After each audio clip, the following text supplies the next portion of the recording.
Bismillahirrahmanirrahim. Apalagi setan, itu cowok yang ada di sampingmu cewek, setan itu. Pergi pengajian sama cowoknya, beleng. Masa dengar pengajian pegang remas-remas tangannya cewek. Siapa ajar kok? Dengar pengajian kesempatan dalam kesempitan. Kasih halal dulu. Nikah baik-baik. Kalau sudah nikah halal 24 jam. Biar kau tidak keluar kamarmu 3 hari. Bahkan kalau sudah nikah menurut Quran, istrimu adalah sawah ladangmu. Istrimu adalah sawah ladangmu. Silakan kau datangi dia dari arah mana saja. Itu bahasa Quran. Namanya bapak punya sawah, hak garap ada sama bapak. Mau dicangkul dari depan boleh. Cangkul dari belakang boleh. Cangkul dari samping boleh.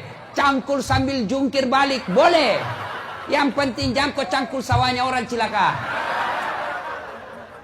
Namanya sawah, kita punya sawah. Bapak punya, silakan cangkul. Model cangkulnya terserah. Mau pakai cangkul Jawa boleh. Mau pakai cangkul Bugis boleh.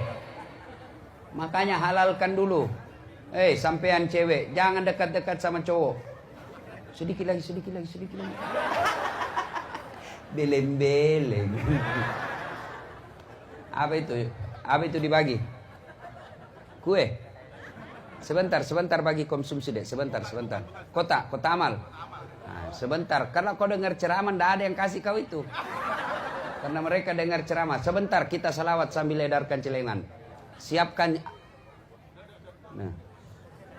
Wa qala idzan, Allah kemudian berfirman, Bismillahirrahmanirrahim. Innallaha wa malaikatahu yusalluna 'alan nabi. Ya ayyuhalladzina amanu sallu 'alaihi wa sallimu taslima.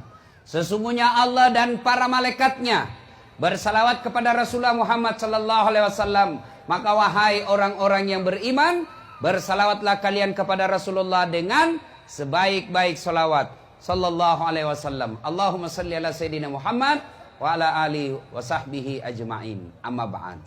Ibu bapak, saudara-saudara sekalian, teristimewa tamu kehormatan kita pada malam ini, Bapak Bupati dan Wakil Bupati Kabupaten Kabupaten Luhut Timur, yang insya Allah dimuliakan dan dirahmati oleh Allah Subhanahu wa taala. Anggota dewan yang terhormat yang kita hormati, yang insya Allah dimuliakan dan dirahmati oleh Allah Subhanahu wa taala. Mohon maaf, matur nuwun. Saya tidak bisa sebut nama satu demi satu yang di depan. Kasih habis waktu. Juga saya tidak tahu namanya. Nah, saya tanya untuk mengawali ceramah kita tahun baru ini. Biasanya kalau tahun baru kita, semoga tahun baru Hijriah ini kita mendapat rahmat dari Allah Subhanahu wa taala. Mau dapat rahmat Allah? Mau dapat rahmat Allah? Yang namanya rahmat Allah, biar tukang judi mau juga. Biar tidak sholat mau juga. Tapi apakah semua yang ingin dirahmati Allah otomatis mendapat rahmat Allah? Saya kasih contoh. Pengumuman dari pemerintah Luhut Timur, penerimaan calon pegawai negeri sipil yang sudah masuk S1, K1, K2, sudah tidak ada masuk namanya K1. Di K2 juga tidak ada. Paling gampang cari di KK, pasti ada namamu. Nah, pengumuman penerimaan CPNS, seluruh sarjana daftar. Semua daftar. Apakah semua yang daftar otomatis lulus? Apakah semua yang daftar otomatis diterima? Tidak, yang hanya memenuhi syarat. Yang memenuhi syaratlah itu yang lulus. Begitu juga semua orang Islam mau dirahmati Allah. Semua kita mau dirahmati Allah. Tapi apakah semua yang mau dirahmati Allah otomatis dapat rahmat Allah? Ternyata menurut Quran tidak, bos. Kalau kau mau dirahmati Allah, ada 3 syaratnya menurut Al-Quran. Apa itu? 3 jipa, 3 saja. Lebih banyak syaratnya jadi caleg. Innalladzina amanu walladzina hajaru wajahadu fi sabilillahi Ulaika yarjuna rahmatallahi wallahu ghafurur rahim. Nah, ini 3 saja syaratnya. Mari kita simak satu demi satu. Yang pertama, innalladzina amanu, harus beriman kepada Allah. Nah, biasanya kalau kita bercerita iman langsung tepuk dada. Wah, saya beriman kepada Allah. Sorry, maaf, ngaku beriman gampang. Yang sulit diakui oleh Allah sebagai orang beriman. Saya ulangi, ngaku beriman kepada Allah gampang. Yang sulit adalah diakui oleh Allah sebagai orang beriman. Saya beriman kepada Allah.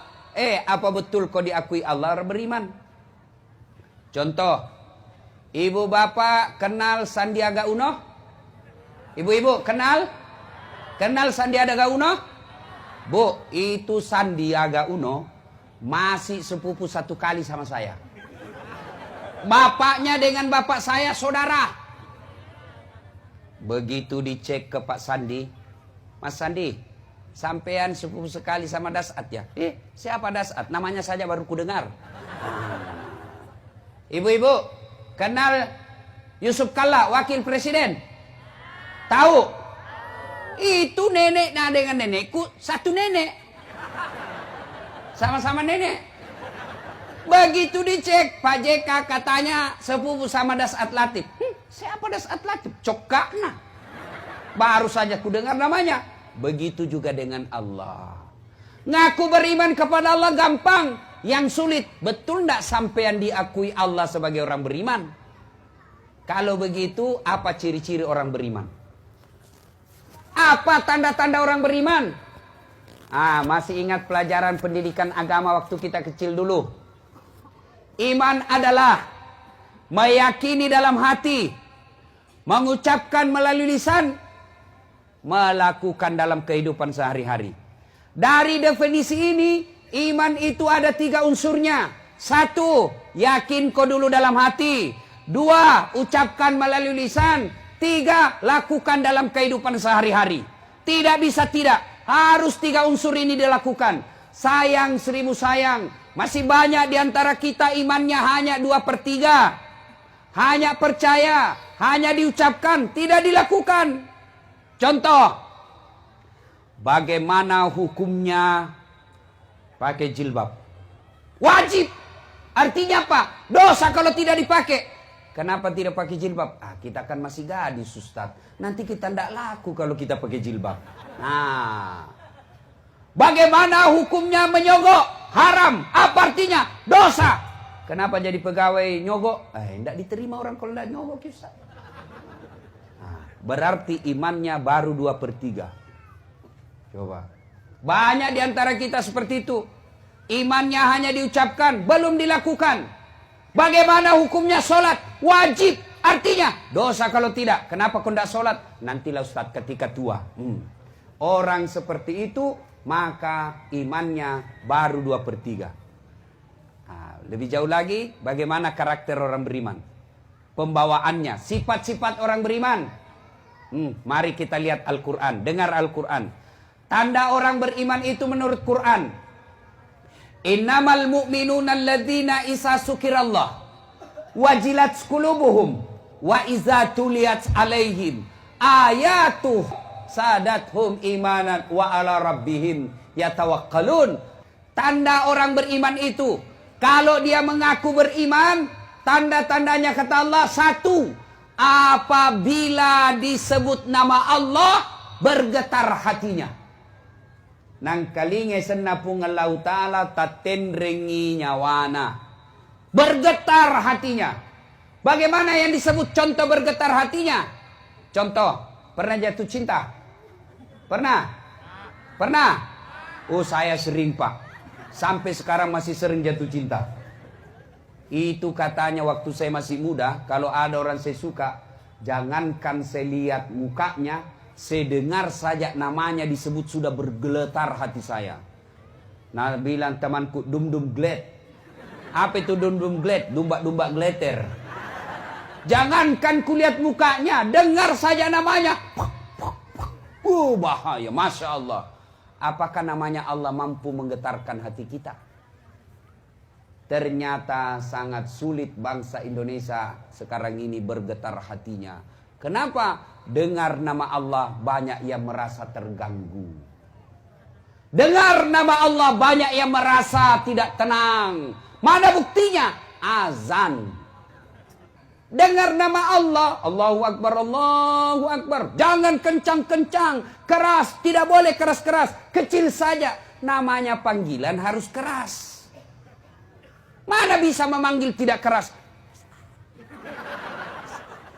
Bukan panggilan itu, bos. Bici. Si bici. Si bici namanya itu, bos.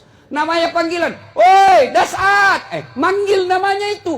Azan itu panggilan sholat. Jadi harus keras. Kalau dikecilin, bukan panggilan sholat namanya itu.